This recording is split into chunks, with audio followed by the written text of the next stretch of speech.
Muy buenos días Nakamas y bienvenidos a una nueva review de One Piece. Hoy el capítulo 1111 del manga, capítulo titulado Escudo Solar, el cual comienza como la continuación exacta de uno de los frentes abiertos del pasado capítulo, es decir, con Mars en su forma pájaro habiendo logrado atravesar la barrera que defendía el piso del laboratorio, evento del que Jinbe se da cuenta ya no solo por verlo con sus propios ojos, sino que también por el tremendo haki que siente que viene por parte del miembro del Gorosei, un haki tan poderoso como para describirlo con el mismo término en japonés que usó para describir el haki del rey de Shanks.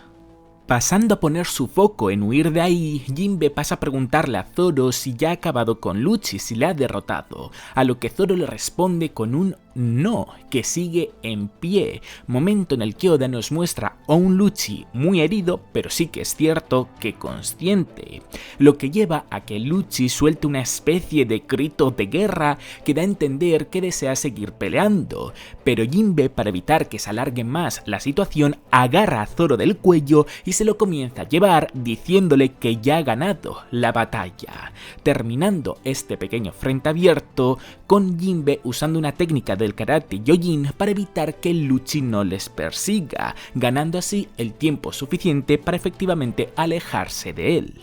Sin cambiar de lugar, de repente vemos a Mars en su forma pájaro aparecer frente a Lucci para preguntarle por el lugar en el que se encuentra York, quedándose el Lucci con una de las mayores caras de temor que jamás hemos visto en este personaje, reaccionando Zoro de manera no tan exagerada, pero también mostrando un poquito de preocupación al preguntarse quién narices es ese híbrido de pájaro y serpiente, instante en el que Lucci comienza a responderle a Mars todo lo que sabe de manera muy detallada, es decir, dónde se encuentra York, dónde están los Mugiwaras y los Vegapunk que están intentando huir, los miembros del Cyberpol y los Serafín que están detenidos y los 6 minutos que quedan para que Vegapunk acabe con la retransmisión y cuente por lo tanto a todo el mundo esa verdad que el Gorosei considera inaceptable que sepan,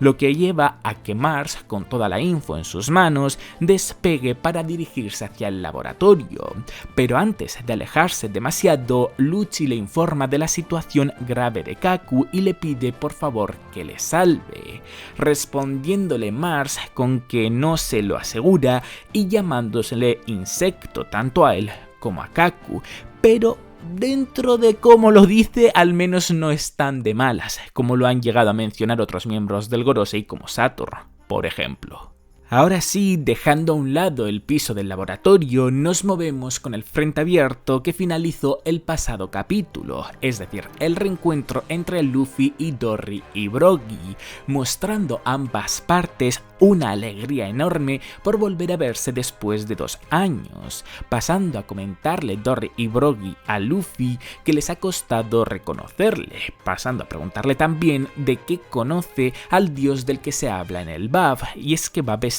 igual que él, respondiéndoles Luffy con que no tiene ni la más mínima idea de lo que le están hablando, momento en el que vemos como los 3 miembros del Gorosei que ahí se encuentran muestran una preocupación por la combinación que supone Luffy y estos 2 gigantes, pero antes de poder centrarnos un poquito más en estos enemigos, los 2 gigantes le dicen a Luffy que ya saben que el objetivo es huir, no pelear, que se lo ha dicho Sanji con quien se han encontrado de camino,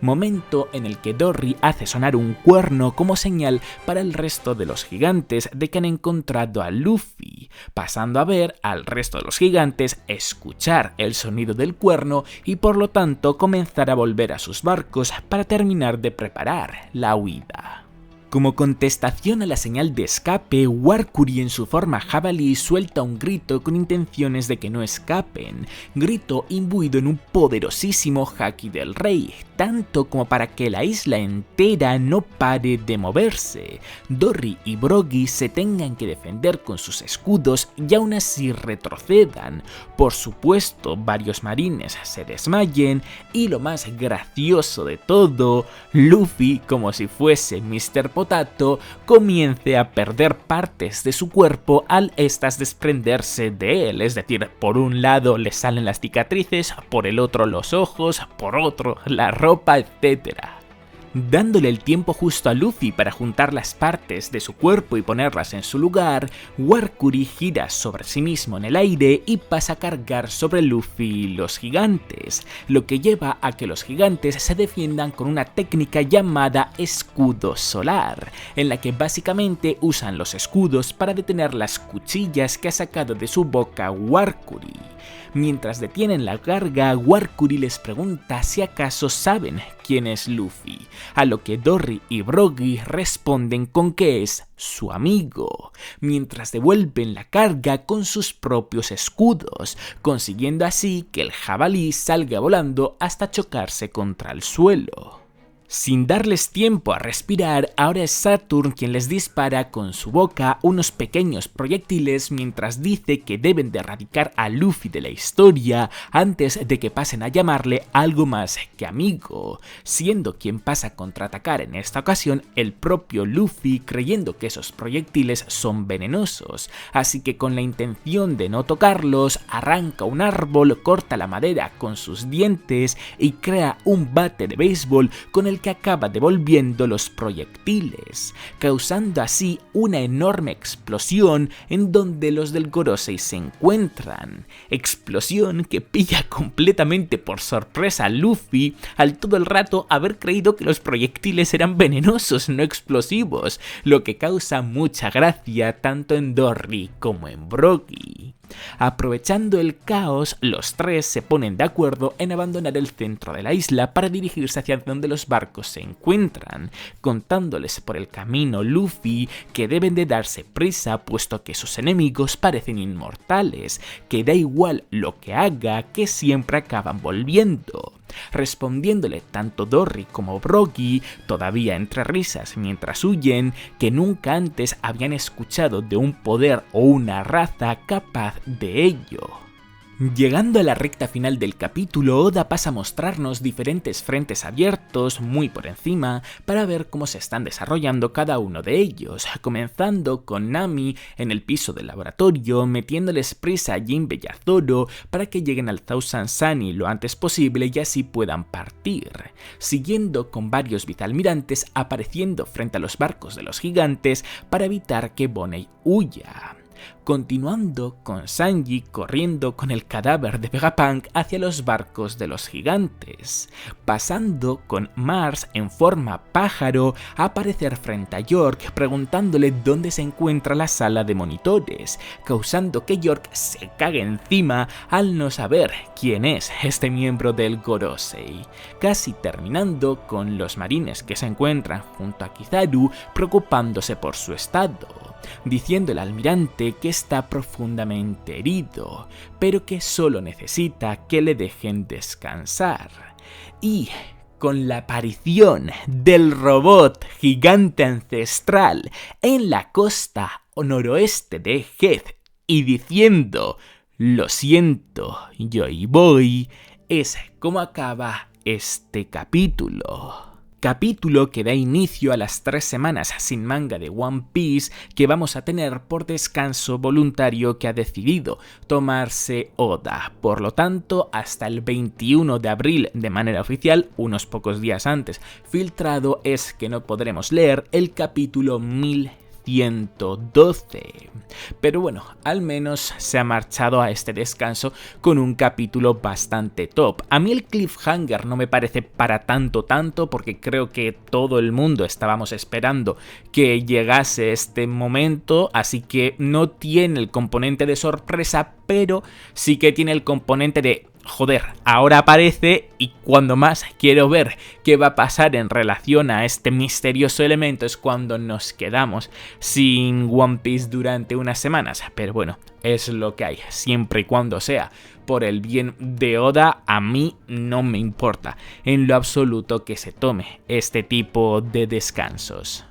Y con respecto al capítulo, tan solo hay un par de cosas, diría que incluso breves, que quiero comentar. La primera de ellas es una de las que hemos visto en la recta final de este capítulo, concretamente cuando Kizaru ha mencionado que está profundamente herido. Ya en la reacción comenté que me estaba dando la sensación de que esa herida profunda estaba haciendo más referencia a heridas emocionales que a heridas físicas, y por lo visto, por los términos que usa en japonés, efectivamente tiene pinta de que se refiere a eso. Kizaru, que está hasta las narices de tener que pelear contra amigos suyos y por un fin que él para nada desea. Y el otro tema es el cuando han preguntado a los gigantes, a Dory y a Brogy, los miembros del Gorosei, si saben quién es Luffy, y estos le han respondido que es su amigo, y después Saturn ha comentado que tienen que erradicar a Luffy antes de que pasen a llamarle algo más que amigo. Es decir, tiene toda la pinta del mundo